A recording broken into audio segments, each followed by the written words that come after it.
नमस्कार, आप देख रहे हैं आवाज इंडिया। मैं हूं आपके साथ आशीष। महाराष्ट्र में विधानसभा चुनाव से पहले राजनीति गर्मा गई है। एनसीपी शरद पवार गुट के नेता और पूर्व गृह मंत्री अनिल देशमुख से जुड़े भ्रष्टाचार के मामले में पुलिस अधिकारी सचिन वाजे को सशर्त माफी के बाद कोर्ट ने सरकारी गवाह बना लिया था। सचिन वाजे द्वारा अनिल देशमुख पर आरोप के बाद एनसीपी शरद पवार गुट ने अपना पक्ष रखा है। सचिन वाजे द्वारा अनिल देशमुख पर आरोप के बाद एनसीपी शरद पवार गुट ने अपना पक्ष रखते हुए आरोप को झूठा बताते हुए उप मुख्यमंत्री देवेंद्र फडणवीस के इशारे पर बयान देने का आरोप लगाया।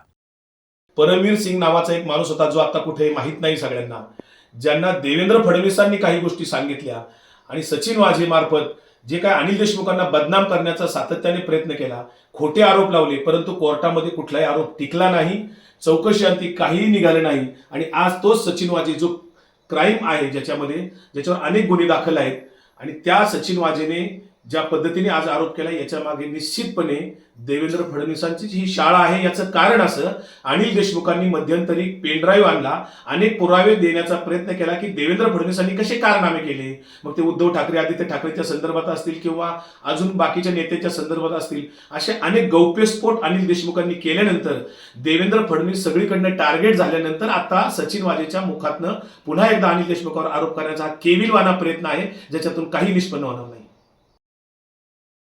वहीं सचिन वाजे के आरोप को लेकर बीजेपी ने विपक्ष की खिल्ली उड़ाते हुए कहा, जिनके घर शीशे के होते हैं वो दूसरों के घरों पर पत्थर नहीं मारते। सचिन वाजे हा महाविकास आघाडीचा सरकारचा जावई होता, म्हणजे ब्लू आर्ट बॉय म्हणतात। आणि तो जेव्हा बोलतो तेव्हा ते सगळे सत्य बाहेर सांगण्याचा तो सगळा प्रकार आहे।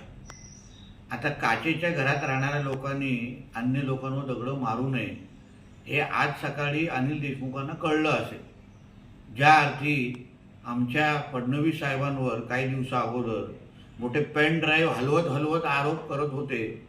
आता जरा सकाळी जे सचिन वाजेंनी सत्य सांगितलंय त्याहीबद्दल जरा एक पेन ड्राईव्ह दाखवा आम्हाला, नाहीतर आज नाही तर उद्या सचिन वाजे असंच बोलत राहिला तर अनिल देशमुखजी आणि महाविकास आघाडीचे किती नेते परत आर्थर रोड जेल में आपल्याला दिसतील, ह्याचा हिशोबच नाही। अनिल देशमुख पर लगे आरोपों के बाद विपक्ष अब कौन से नए सबूत पेश करना चाहता है, देखना दिलचस्प होगा।